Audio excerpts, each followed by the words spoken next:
O Kitsune no cinema assistiu Homem-Aranha Um Novo Dia.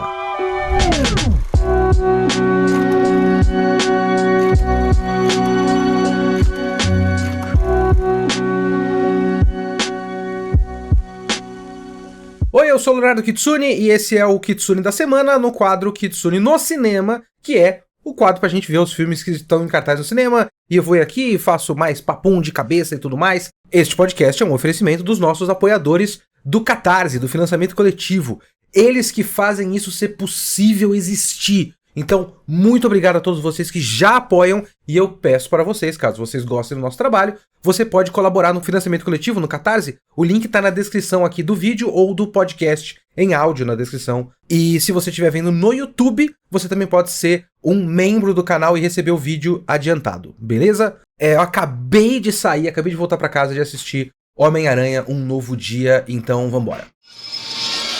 Eu vou fazer uma primeira metade geralzona sem spoilers, e depois eu vou cortar para uma parte com spoilers, porque os spoilers são importantes para a discussão, e eu quero falar deles, mas não dá. São revelações interessantes, e eu prefiro que, se você quiser apenas uma impressão geral, você pode assistir essa primeira metade, beleza? Quando chegar na hora, eu aviso, não se preocupe. Então eu já vou adiantar para vocês que eu gostei muito desse filme. Muito. E eu nem estou surpreso, sabia? Eu não sei, talvez seja uma comparação besta, mas eu tinha gostado do trailer do Homem-Aranha e recentemente teve o trailer do Vingadores Doutor Destino. E ficou muito claro o que é um filme sem alma e um filme com alguma alma, com algum espírito, com alguma humanidade. E eu olhei pros dois e falei, tá, o Homem-Aranha vai ser um filme melhor que o Doutor Destino no mínimo, e parece ser um filme legal. Ele é o melhor Homem-Aranha do Tom Holland, tá? O melhor Homem-Aranha do MCU, fácil. E, assim, fácil também, e eu sei que tanto esse patamar dos filmes do Tom Holland, quanto o patamar MCU está muito baixo, mas ele é o melhor filme do MCU em tempos. Em tempos. E eu gostei do Thunderbolts, tá? Eu achei bacaninha o Thunderbolts, mas o Quarteto Fantástico é um filme legal também, mas ele é melhor do que o Quarteto Fantástico, melhor do que o Thunderbolts, melhor do que o Capitão América 4. Ele é o melhor filme do MCU em tempos, assim. Talvez desde o Guardiões da Galáxia 3, que não tem um filme de verdade do MCU. E ele começa por não ser um filme feio. Graças a Deus, ele não é um filme feio. Ele é um filme visualmente interessante. Ele tem cores vivas, ele tem uma direção dinâmica. Ele não parece que foi todo feito num galpão com tela verde, onde você não tem certeza se os atores realmente se encontraram num set. Ele parece um filme, o que para esses filmes é uma raridade, sabe? Ele começa por ter, como eu falei, cenários vivos. Boa parte desse filme foi claramente gravado em locação, em lugares de verdade, ou em sets construídos de verdade, e dá pra você sentir. O uniforme do Homem-Aranha é ótimo, né? Depois de muitos uniformes do Homem de Ferro, agora ele tem um uniforme dele, e ele tem aquelas cores que saltam aos olhos, assim. É um azul, é um vermelho. Então, até nisso ele ganha do que costumava acontecer no MCU. Não parece, por exemplo, quando você olha aquele uniforme do Homem-Aranha que é com detalhes dourados e tudo mais, que é um uniforme que parece o tempo todo que você tá vendo um boneco de computação gráfica. E nesse não, você tá vendo um cara de fantasia. Então, ele é tátil. Dá pra você sentir o toque dele. Uma parte, a gente não devia elogiar o básico do básico, mas é muito bom nesse sentido. E ele tem ótimas cenas de ação. Assim, fazia tempo que eu não via um filme de herói com uma cena de ação boa. Uma coreografia de luta boa. Que é inteligível. Você entende onde eles estão. Você pega a força do impacto dos golpes. A coreografia é criativa. A direção é criativa. Assim, nos trailers vocês já viram que tem o Hulk no filme. Vocês já viram que tem o Justiceiro no filme. Vocês já viram que tem uma cena com um tanque no começo. que tem uma cena do Homem-Aranha contra o Hulk num lugar fechado, e que tem uma luta do Homem-Aranha com o Tentáculo. Como o Tentáculo é usado no filme, é uma surpresa pra mim, eu não sabia que eles iam fazer isso.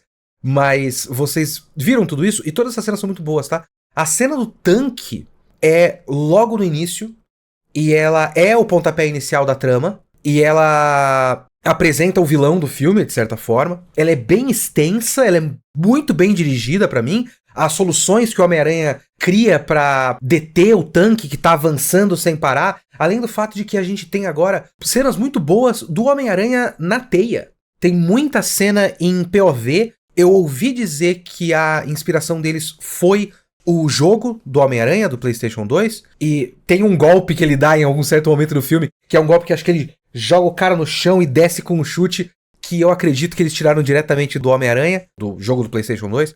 Então, dá pra você ver que eles pegaram essa inspiração, mas tem uma sensação meio Mirror's Edge também. Muita daquelas cenas em primeira pessoa, em POV, e elas são muito interessantes porque você entra naquilo e você sente a velocidade e o quanto é estranho fazer o ponto de vista do Homem-Aranha com os prédios mudando de ângulo e o vento batendo. O que também é usado num certo momento, principalmente no começo do filme, pra mostrar a solidão do Homem-Aranha.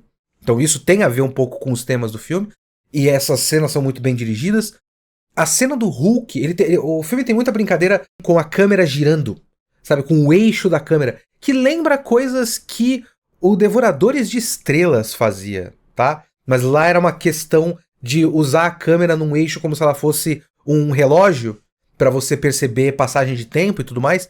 E nesse também é uma brincadeira, assim como as tomadas em POV é uma maneira de você entrar no ponto de vista do Homem-Aranha e ver o quanto aquilo é claustrofóbico e difícil de você se organizar visualmente. Você também tem várias cenas em que a câmera gira no próprio eixo e mudam completamente a ação. Você tem o Homem-Aranha travado e todo o resto do mundo girando, o que é uma escolha muito visualmente interessante, porque é muito diferente do que se faz em Homem-Aranha normalmente, e também é muito mais criativo e vivo do que a média de um MCU da vida, né? Principalmente de anos pra cá. Então essa cena do Hulk eu gosto muito.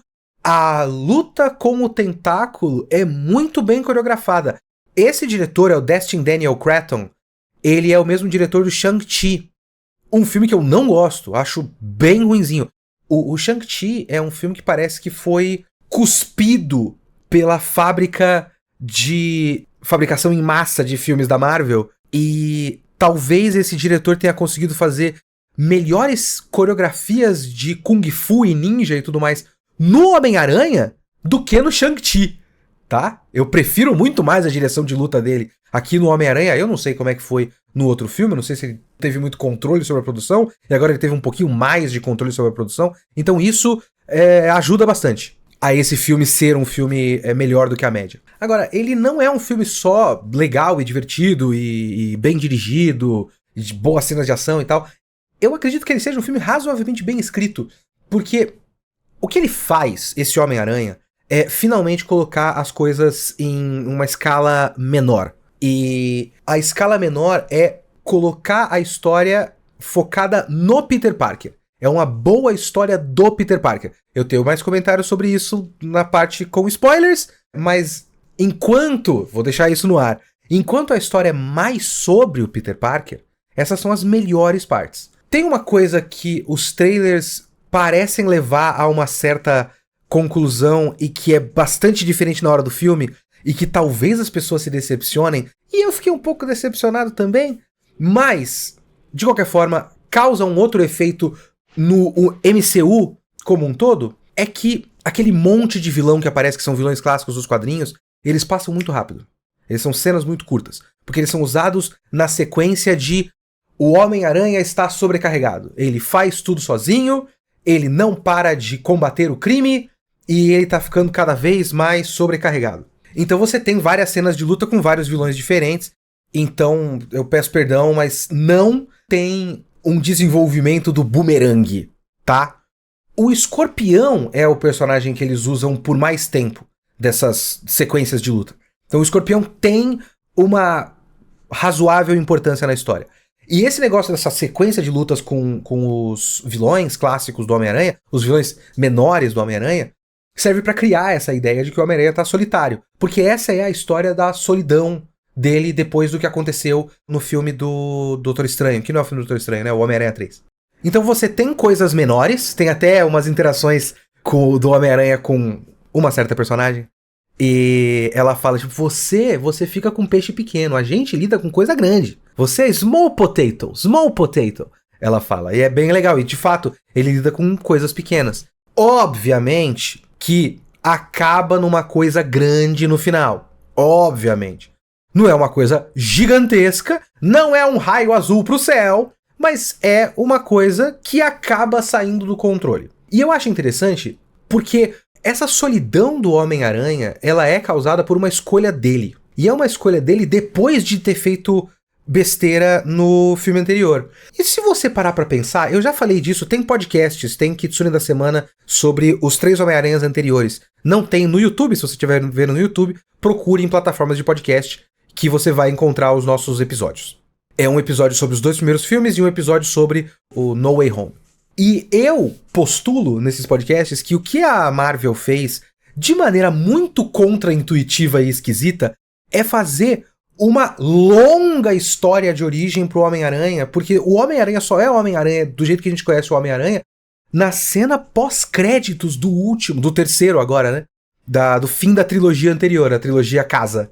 E é assim que se forma o Homem-Aranha de verdade.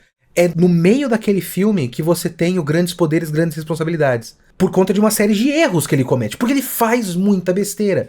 E ele tá sempre se apoiando em alguém. São 2 filmes se apoiando no Homem de Ferro e mais um filme se apoiando no Doutor Estranho. Sempre se apoiando em alguma outra figura de autoridade superior. E agora ele não tem mais nenhuma rede de apoio. Então você tem um personagem solitário pelas próprias escolhas. E o que acontece ao longo dessa história é uma coisa muito interessante. Porque ele vai, como vocês viram no trailer também, ele vai perdendo o controle sobre si mesmo. E esse controle, essa coisa de perder o controle e dessas mudanças que ele passa, são usadas nesse filme como uma metáfora para passagem para a vida adulta.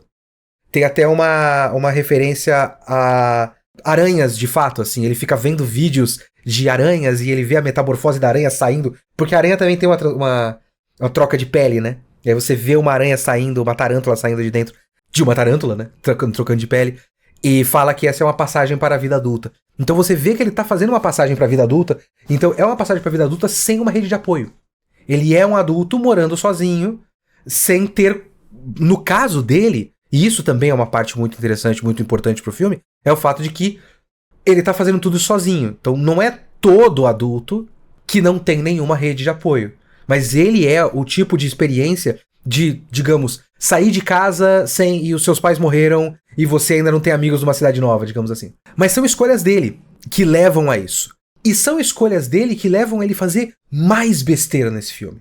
Então eu gosto muito do fato de que ele vai tomando decisões que parecem fazer sentido naquele momento, por conta desse problema que ele tá perdendo o controle, então ele começa a pesquisar como controlar essas coisas que ele tá passando, e ele cria um negócio que tem uma consequência assombrosa. E é uma consequência assombrosa pra frente do MCU, pra frente desse universo. É uma coisa muito pequena, literalmente, um negocinho desse tamanho, que com certeza vai ter, consequências muito grandes pro resto do MCU. E é uma besteira muito grande. Ele coloca em perigo pessoas que não merecem estar em perigo por conta de escolhas que ele tomou e que são escolhas erradas. E eu realmente acho que o filme não deixa barato. Ele não tem soluções baratas. Porque o que acontece com o Peter Parker nos filmes anteriores, no final do filme anterior, é que a MJ e o Nerd não lembram mais dele. E ele toma a decisão de não contar pra eles que ele é o Peter Parker, que ele é o Homem-Aranha, que eles se conhecem e tudo mais, no fim do filme anterior. Então a gente vê ele com os anos passando, sei lá, uns 4 anos passando depois disso. Porque parece que eles estão se formando no MIT, os amigos dele, então eu não sei quantos anos se passa. O túmulo da Tia May é 2024, a morte dela. A gente tá em 2026, mas eu não sei que ano que se passa o filme. Então, sei lá. Mas enfim, os caras se formam no MIT. Então o grande drama dele é que ele não tem mais a mulher que ele ama. Ele queria estar com a mulher que ele ama, ele queria chegar e se declarar, ele tem uma carta que ele escreveu pra MJ que ele nunca entrega porque ele tem medo de falar com ela. E esse aspecto do filme não tem uma solução fácil no filme. Não tem um... Então ele vai lá e todo mundo se abraça e tá tudo certo. O filme toma o cuidado de fazer com que isso tenha um mínimo de realismo dentro das decisões dos personagens para aqueles personagens. Dependendo de quem, de como cada pessoa reagiria numa situação como essa. Então, o drama humano, as partes humanas desse filme, a parte Peter Parker, a parte MJ, principalmente a parte Peter Parker, essa é a parte que realmente parece viva, parece real no filme. Então, fazia tempo que você não tinha, no MCU, um filme que os personagens de fato parecessem seres humanos. Até a comédia é boa nesse filme. Sabe, até a comédia é bem feita. Não é forçada, não parece que o filme tá achando brechas pra fazer uma cheiradinha.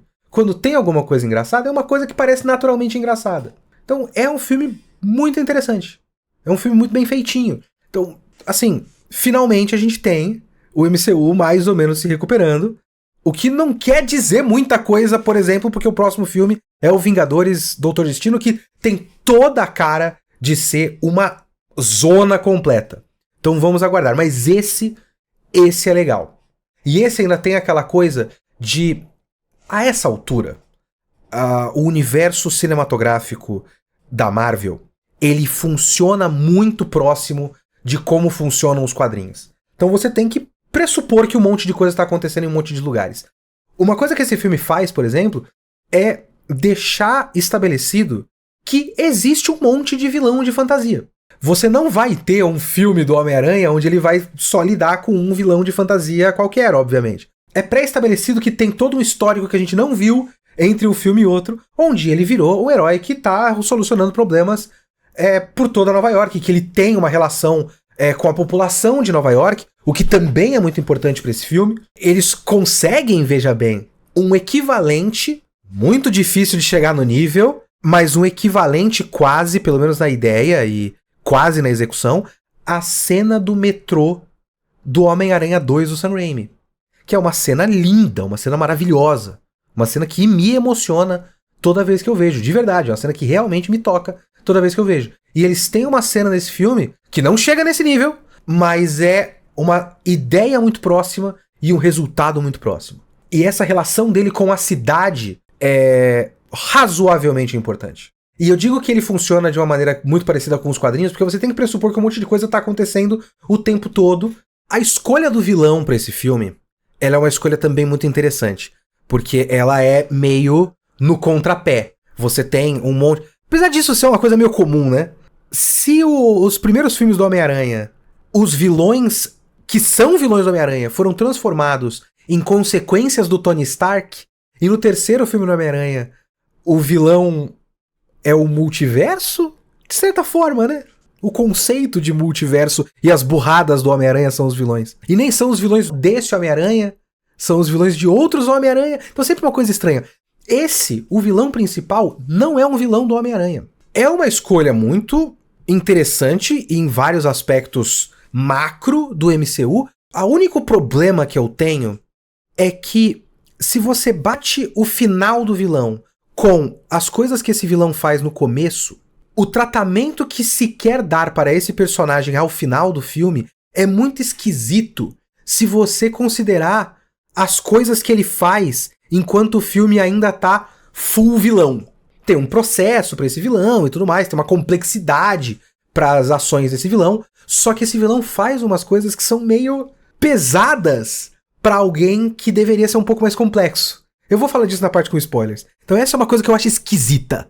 E também eu acho esquisito o fato de que o Homem-Aranha nunca pode ter um vilão só dele. Tipo, como vilão do Homem-Aranha, criado para o Homem-Aranha no MCU. Ninguém! O Abutre é um cara que tem raiva do Tony Stark, o Mistério é um cara que tem raiva do Tony Stark, e depois os caras usam vilão de outros filmes. Literalmente de outros filmes. É esquisito. Esse tratamento do Homem-Aranha é muito esquisito. Assim como o Homem-Aranha nunca pode ter um filme que é só dele. E esse filme também não é só dele. Eu vou falar mais disso na parte com spoilers. Mas se os outros filmes eram mais Tony Stark, Homem de Ferro e Doutor Estranho, tipo spin-offs relacionados com esses caras, esse filme também não é exatamente um filme do Homem-Aranha. Então esse tratamento é muito estranho. Não tira o fato de que o filme é muito legal de qualquer forma, mas é um tratamento muito estranho. E um filme não precisa ser exatamente interconectado com uma grande trama. Essa é uma história que tem uma sensação... É a mesma coisa de você pegar um quadrinho dos Vingadores escrito por um cara e um quadrinho do Homem-Aranha escrito por outro cara, e a sensação de leitura é completamente diferente. A sensação de assistir esse filme do Homem-Aranha é totalmente diferente de ver um filme típico do MCU. Diferente, por exemplo, de o Thunderbolts, que é um filme razoável, e o Capitão América 4, que é um filme muito ruim. Esses dois filmes ainda têm a sensação de você assistir Vingadores. Os filmes base dos Vingadores. Um filme genérico do MCU. Eles têm muito uma sensação, a direção, a estética principalmente, tem muito a ver com estética, com fotografia, com a maior parte daqueles outros filmes ter quase um tratamento de cor acinzentado, desbotado, sem vida, e computação gráfica mal feita, diferente desse que tem um tratamento de cor com mais saturação. Ele ainda tem uma cara muito digital, mas ele tem um pouco mais de saturação. A computação gráfica, quando tem, não parece tão feia. Tem um close na cara do Hulk, que é a tela inteira de cara do Hulk. E tá muito bom. Não tá feio, sabe? Não tá um emborrachado esquisito. Então, bom filme. Assistam o filme. Mas agora eu preciso falar umas coisas que, por um lado, são muito legais. E por outra, eu continuo achando muito esquisito que eles sempre fazem com o Homem-Aranha no MCU, mas tem que ser spoiler. Spoilers! Pule para 39 minutos e 27 segundos. Um filme do Homem-Aranha no MCU nunca pode ser um filme do Homem-Aranha apenas. Isso é muito estranho. Neste filme, é melhor do que a média, mas continua sendo muito estranho. Os dois primeiros filmes do Homem-Aranha são basicamente spin-offs do Homem de Ferro. O terceiro filme do Homem-Aranha é uma espécie de Vingadores, que é a consequência de duas produções Marvel, Doutor Destino e WandaVision. Esse, pelo menos, ele não é spin-off de outras coisas. Ele é o começo ou a continuidade de uma coisa nova. Por mais que tenhamos tido mutantes antes, eu vou considerar que o Homem-Aranha Um Novo Dia é o começo oficial, o pontapé inicial oficial dos X-Men no MCU. Esse é o primeiro filme que está de fato tratando de questões mutantes. Por quê? O filme do Homem-Aranha trata de questões mutantes? Eu não entendo. Eles fizeram um bom link, tá? Eles fizeram uma boa ligação, uma boa ponte de uma coisa com a outra. Mas eu ainda acho estranho usar o Homem-Aranha pra isso eternamente. O Homem-Aranha nunca pode ter um filme que é só dele. E esse é um filme que seria só dele. Esse é um filme que é muito importante o drama pessoal dele. E o drama pessoal dele, como eu já falei, ele é muito bem conduzido. Você tem várias escolhas que o próprio Peter Parker toma que causam consequências negativas pra ele, o que faz com que ele tenha problemas de relacionamento e que ele sinta solidão. E que a questão dele com a MJ, como eu falei, agora já tá em spoilers, eu gosto muito do fato de que ele revela o negócio de ele perder a memória e tudo mais, e a MJ fala, então, eu não lembro, eu não tenho nenhuma lembrança de você.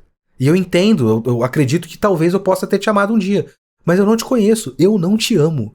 Eu adorei essa cena. Porque, tá certo que eles fazem uma coisa um pouquinho contrária a isso no final, com o Ned, mas aí é mais amizade e tudo mais, então é um conflito ligeiramente menor do que a paixão dele e o amor que ele sente pela MJ, porque ele cumprimenta o Ned no final e o Ned lembra, é tipo a última cena do filme. Mas eu não queria que fosse fácil ele chegar a se revelar e ela chora e eles se beijam e é isso. E eles fazem tem uma cena muito boa, que é a cena onde parece que isso vai acontecer e na verdade é o tal do vilão que controla a mente que tá na mente da MJ e finge pra ele que ele é a MJ. Quem é esse vilão? É a Jean Grey. Então vocês já viram essa parte com spoiler, a não ser que você esteja vendo a parte com spoiler antes de ver o filme, mas é a Jean Grey.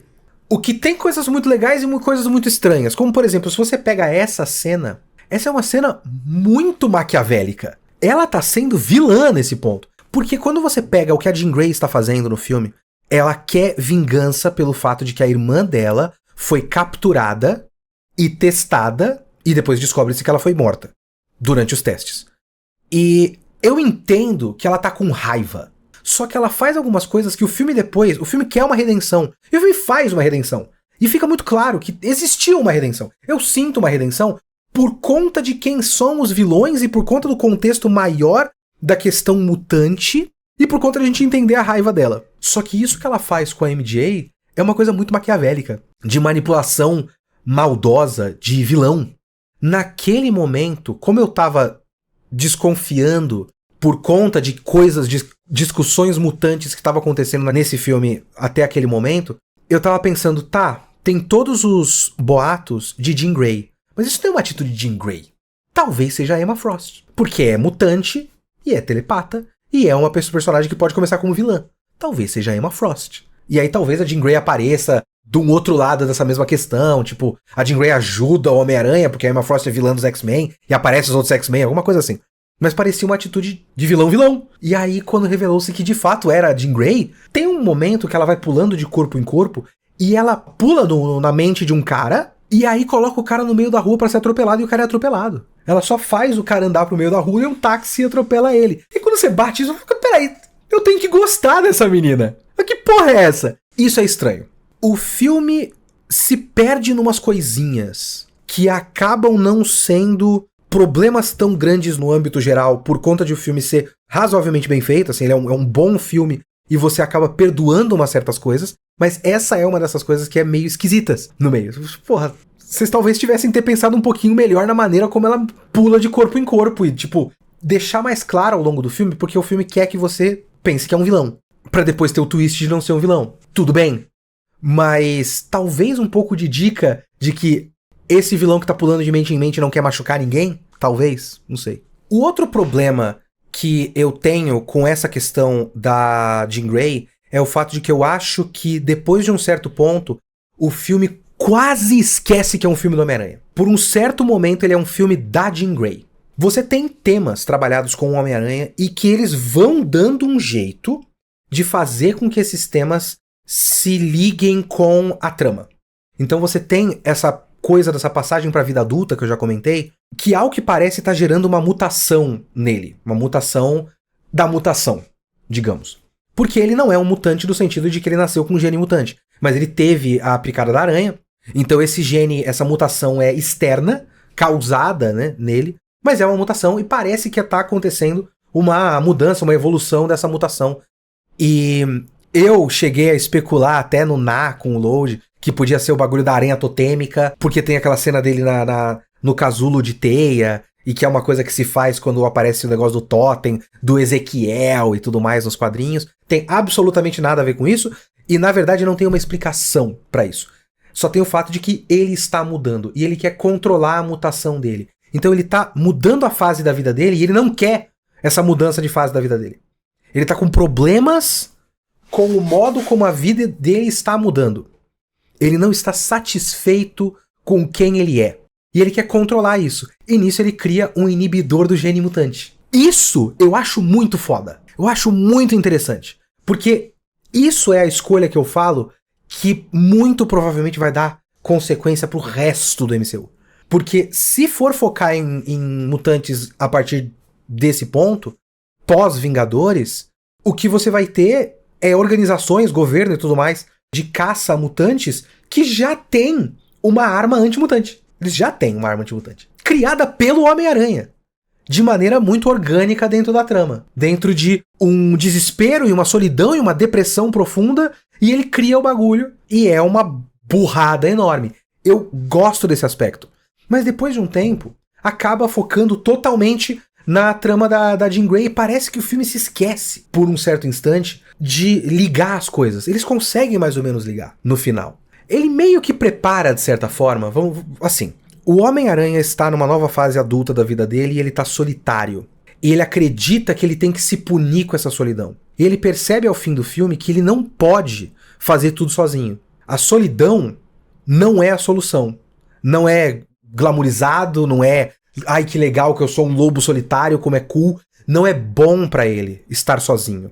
Você pode até dizer que isso se liga com temas da atualidade, de solidão masculina e tudo mais. Não sei que leitura que você pode fazer disso. Mas ele não quer estar solitário. E ele consegue passar isso pra Jean Grey. Talvez eles tenham começado um romance ali. Eu não sei se o MCU vai fazer um casal Homem-Aranha Jean Grey.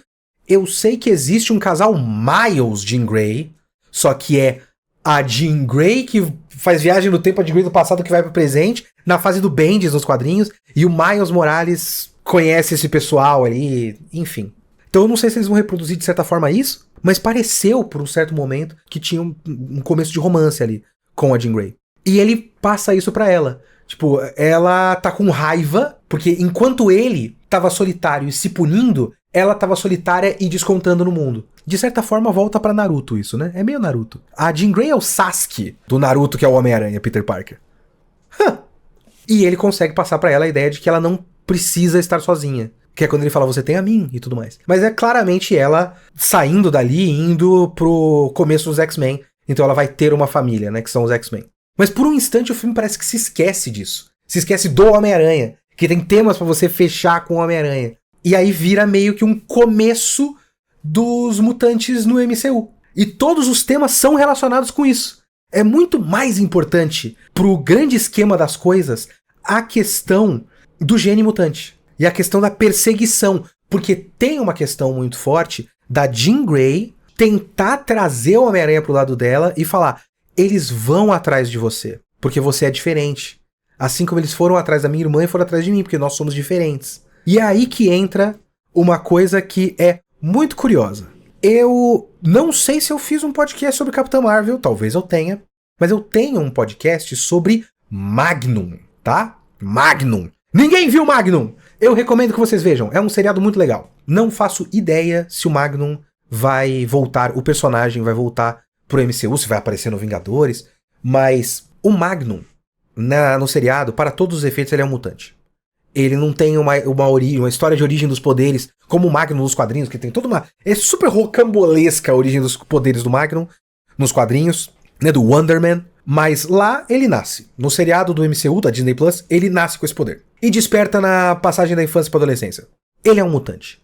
E ele tá sendo caçado pelo Controle de Danos. E o Controle de Danos já estava atrás da Kamala Khan, que é mutante, e também estava atrás do Homem-Aranha no último filme, se eu não me engano, né? Tem um cara que é do Controle de Danos que fala com o Homem-Aranha, que também é o principal cara que tá caçando o Magnum no seriado do Magnum. Esse personagem não aparece nesse filme do Homem-Aranha. Aparece um líder da Controle de Danos. A Controle de Danos já é uma organização de caça a mutantes. Então, o MCU já fez uma origem dos mutantes. A ideia é, eles sempre estiveram aí. Eles sempre estiveram ocultos e agora o governo tá caçando os mutantes.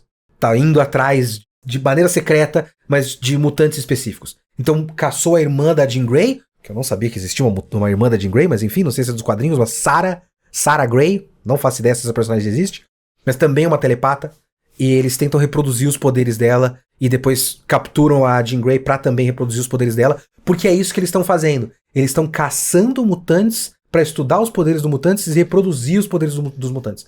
Porque eles também são os caras que recuperam as coisas. Isso tá acontecendo há muito tempo. De certa forma, desde o primeiro Homem-Aranha. Que é os caquinhos das aventuras dos heróis, os restos das aventuras dos heróis, estão sendo recuperados. Tipo a arma do Shocker ou o próprio tentáculo. Estão sendo recuperados e usados como arma pela Controle de Danos. Então, de certa forma, a gente teve uma horrorosa construção pro próximo filme dos Vingadores, o completo oposto dos outros filmes dos Vingadores, que tiveram uma construção muito bem feita, por mais que o Kevin Feige esteja tentando fazer um gaslighting com os fãs e falando, não, mas a construção do Thanos foi só na cabeça das pessoas. Ah, vai se fuder, irmão, pelo amor de Deus. Ah, pra cima de mim!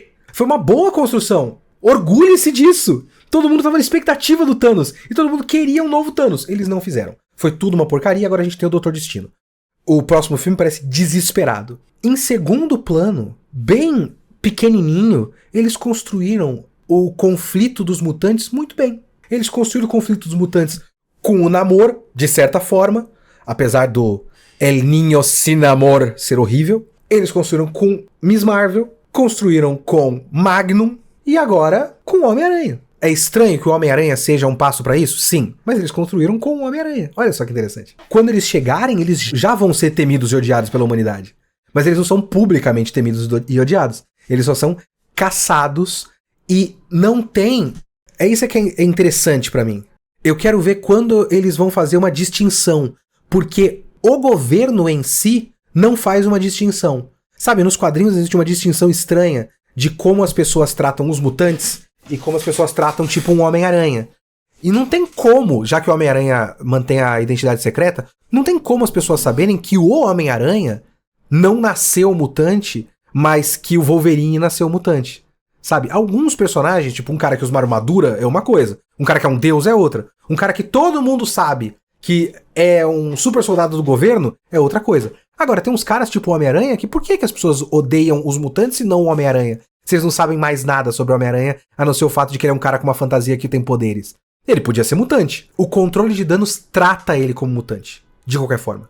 Ele trata ele como um risco e tinha medidas contra ele. O que é muito inteligente da parte do planejamento do MCU. Mas tem uma última consequência pra isso que eu acho esquisita também. E talvez seja um ponto meio inevitável que parecia que o filme estava evitando, mas ele não evitou. Que é assim, filmes de herói, eles são filmes sobre a manutenção do status quo.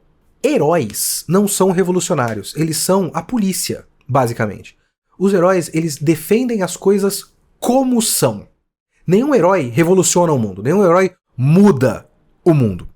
Porque a partir do momento que você tem um universo que é o nosso mundo plus super-heróis, se esses personagens mudassem demais o mundo, você ia ter que mudar demais o mundo dos quadrinhos. Você não ia poder ter um mundo igual ao nosso, mas com gente fantasiada com poderes. O mundo seria completamente diferente. Então eles são a polícia do status quo. Mantém as coisas como são. E aí tem uma questão que é, esse Homem-Aranha é muito amigo da polícia. Nesse filme, ele é amigo de uma The Wolf, que é basicamente, é uma personagem dos quadrinhos, a inspetora, a tenente, não sei, The Wolf, e ela é basicamente o comissário Gordon dele. É uma relação muito parecida com o comissário Gordon. Só que quando você começa com a questão da caça dos mutantes, e você tem o governo caçando gente diferente, e o Homem-Aranha percebe que esses caras que disseram na cara do Homem-Aranha, agora você é um amigo. Você é um amigo da controle de danos. Então ele fica tipo, beleza, agora tem uma colaboração com o controle de danos. Mas a controle de danos mente pra ele. E depois fica claro que eles tinham estudado o Homem-Aranha pra ter um plano de contenção pro Homem-Aranha, pra caçar caso fosse necessário. E a própria Jean Grey fala, você não pode ser amigo desses caras. Porque eles vão te caçar quando for conveniente. A lição que fica no final desse filme é muito, obviamente, que o Homem-Aranha não pode ser amigo do sistema. Ele não pode ser amigo do sistema. E no final ele continua amigo da policial. Existe sempre uma ideia, porque essas histórias elas têm que fazer muitas coisas por muito tempo. Pensa num Batman, pra pensar num Gordon, por exemplo. Existe sempre a ideia de que a polícia em Gotham é corrupta, mas existem bons policiais. O Gordon é um bom policial.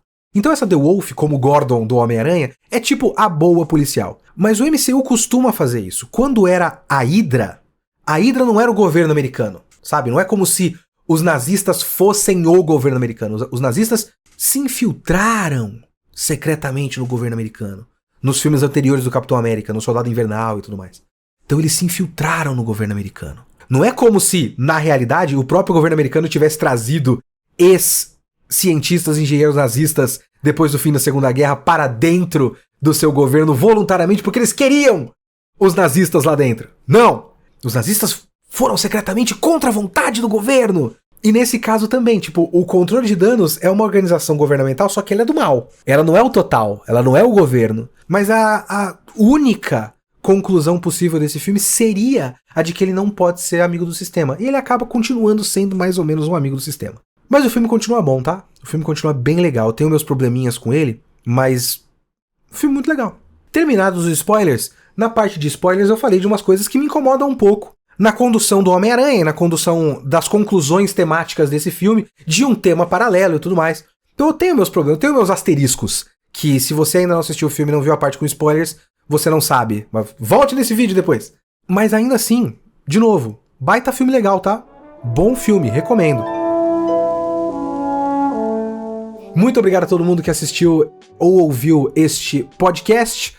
Você pode colaborar engajando, compartilhando o podcast, comentando nas plataformas, no YouTube, no Spotify, por exemplo, tem área de comentários, seguindo os nossos canais, me seguindo nas redes sociais também ajuda bastante. E você também pode ser um membro do canal, pode hypar o vídeo e você também pode ser um colaborador no nosso financiamento coletivo. Estes caras aqui são os nossos maiores colaboradores. Então, muito obrigado a esses caras, a vocês. E você também pode estar aqui. Muito obrigado, ficamos por aqui. Falou!